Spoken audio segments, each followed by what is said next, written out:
este 5 de febrero del 2023 llegamos al programa número 300 de Economía en Breve. Muchas gracias a todos los que han seguido el canal desde hace más de 6 años y muchas gracias a todos los suscriptores que lo hacen posible. Comenzamos con el tema más importante de la semana, que fue la decisión de política monetaria de la Reserva Federal, que tal como esperaban los mercados en esta ocasión, subió en 25 puntos base la tasa de interés de los fondos federales a un rango que está entre 4.5 y 4.75%. En esta gráfica pueden ver cómo se ha comportado la tasa de referencia a la par de la inflación en lo que va del siglo, apreciándose un fuerte ritmo de incremento en el presente ciclo de alza, que partió de niveles prácticamente de cero el año pasado. La inflación general anual en la línea clara ya está descendiendo, pero aún se encuentra en niveles demasiado elevados y muy lejos de la meta de 2% del Fed. En su conferencia de prensa posterior al anuncio de la decisión,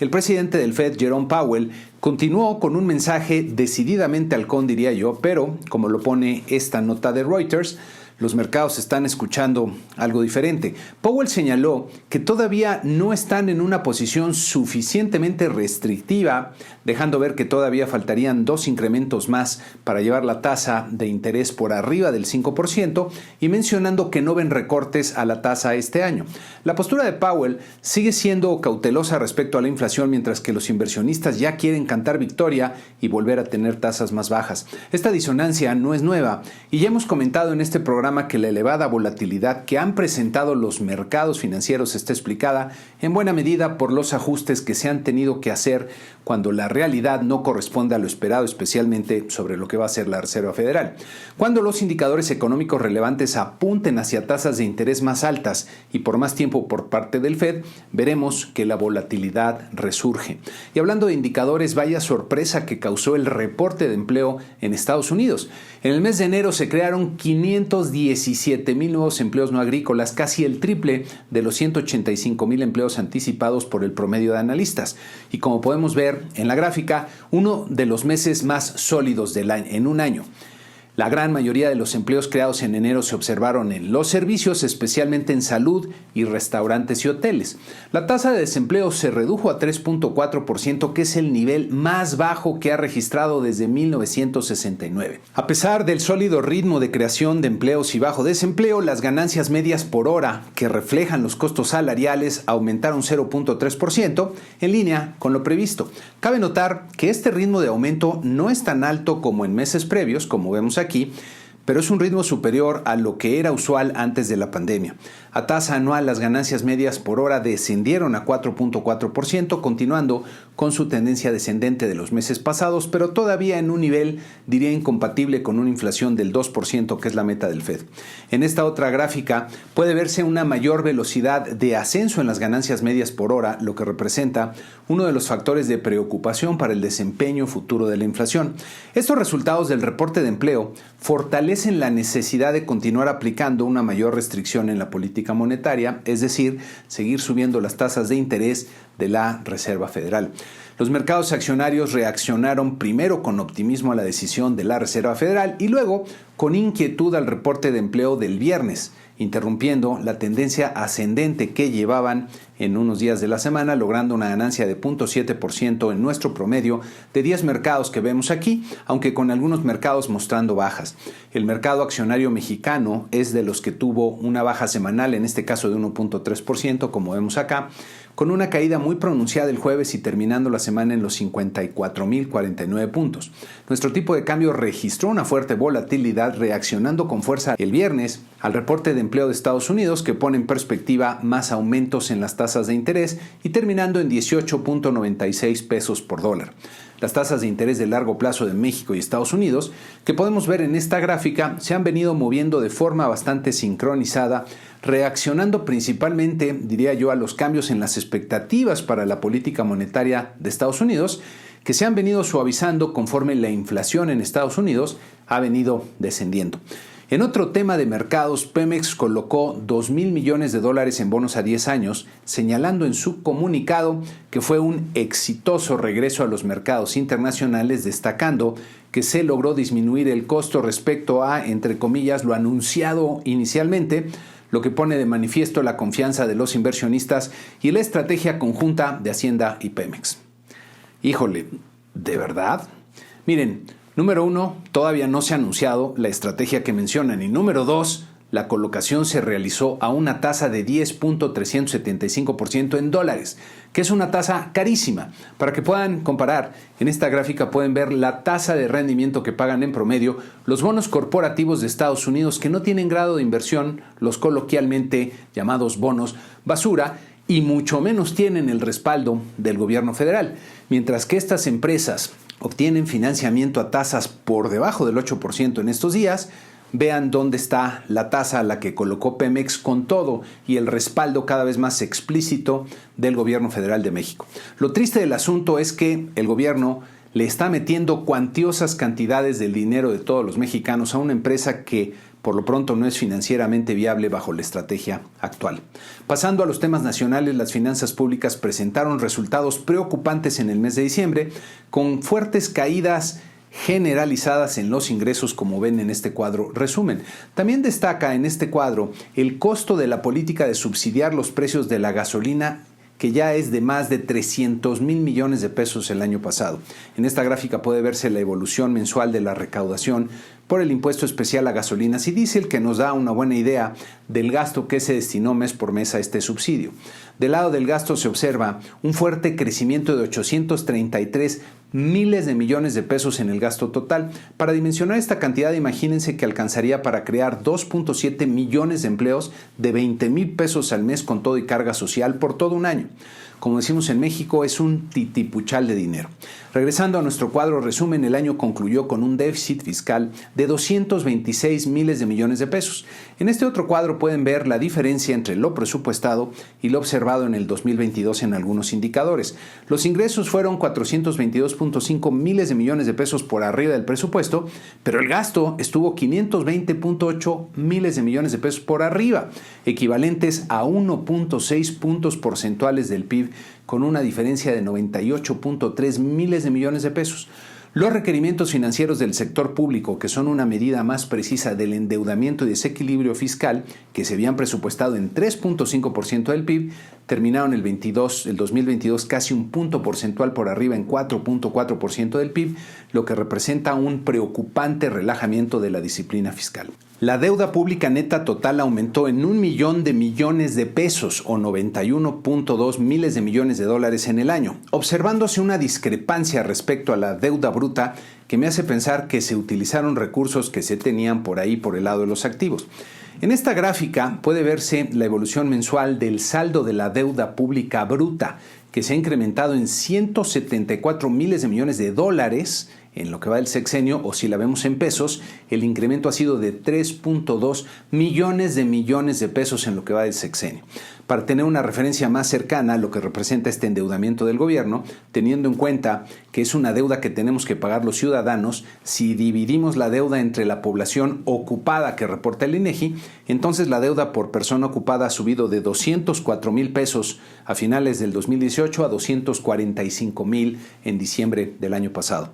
Pasando a otro tema, el INEGI dio a conocer el avance del Producto Interno Bruto del cuarto trimestre del año, que recordemos, el PIB es el valor de la producción de bienes y servicios al interior de nuestro país, con un crecimiento de 0.4% real trimestral, que resulta una tasa bastante sólida. Con este resultado, el crecimiento del PIB de todo el 2022 fue de 3%, que bajo condiciones normales sería una muy buena tasa, pero que hay que recordar que todavía refleja el impulso de la reactivación post-pandemia.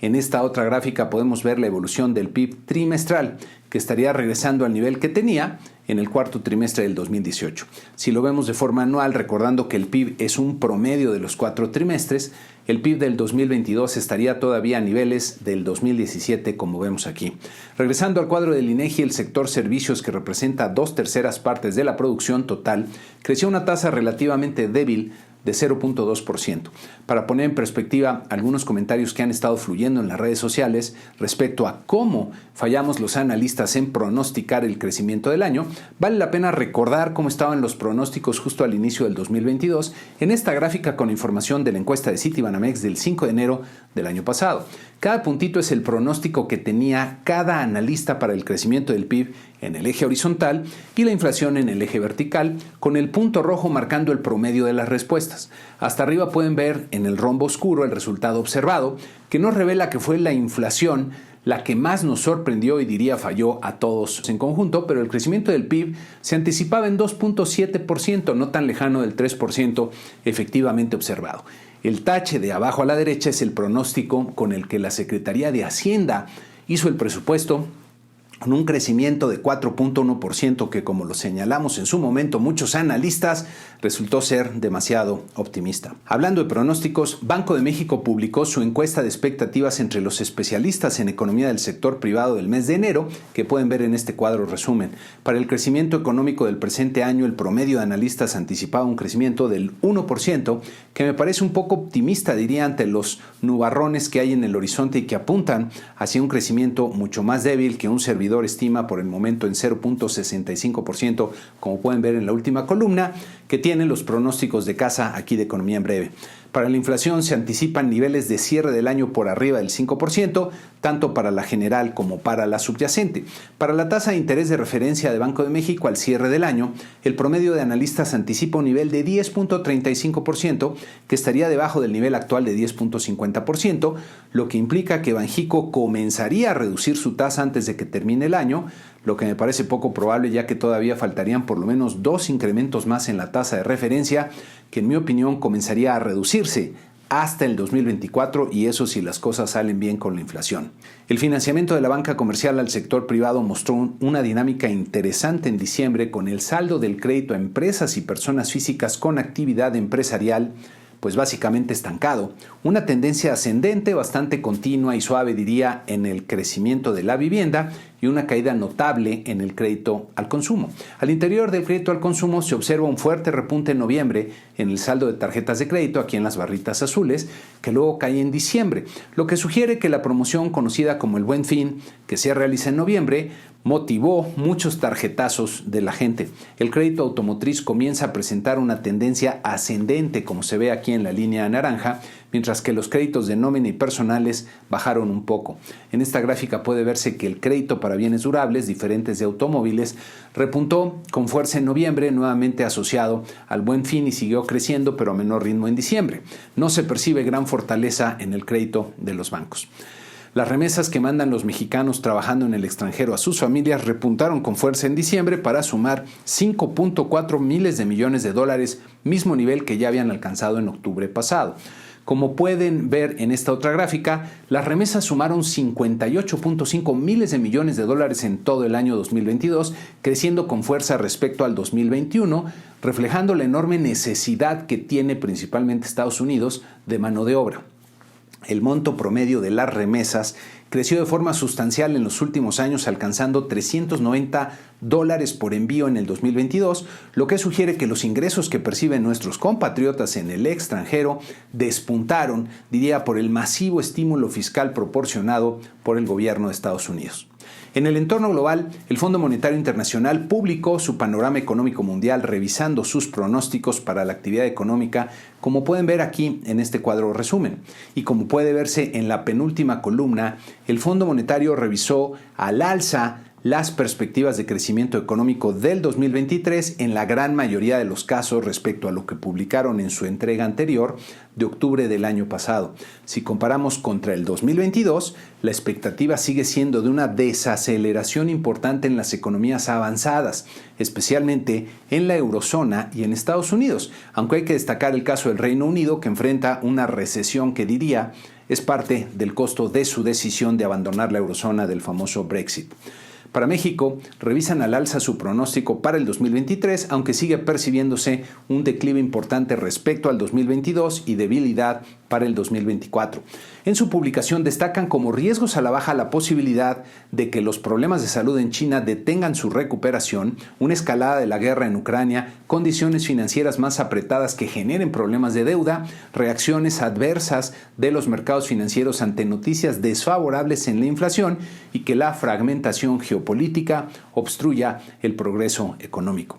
Por otro lado, el Banco Central Europeo aumentó sus tasas de interés de referencia en 50 puntos base, advirtiendo que están en el proceso de aumentar las tasas de forma significativa y a un ritmo estable y continuo para bajar la inflación. También el Banco de Inglaterra aumentó su tasa de interés de referencia en 50 puntos base, tratando de contener y reducir la inflación de doble dígito que han alcanzado, también derivado del Brexit. En buena medida. De esta forma, 3 de los bancos centrales más grandes del mundo continuaron en la semana su ciclo de alza en las tasas de interés como parte del proceso de combate a la inflación, proceso que todavía durará un buen tiempo y que puede generar sobresaltos en los mercados financieros. Para la semana que inicia tendremos mucha información importante en México, comenzando el martes con las cifras de noviembre de consumo privado e inversión y los resultados de la encuesta Citibanamex de expectativas.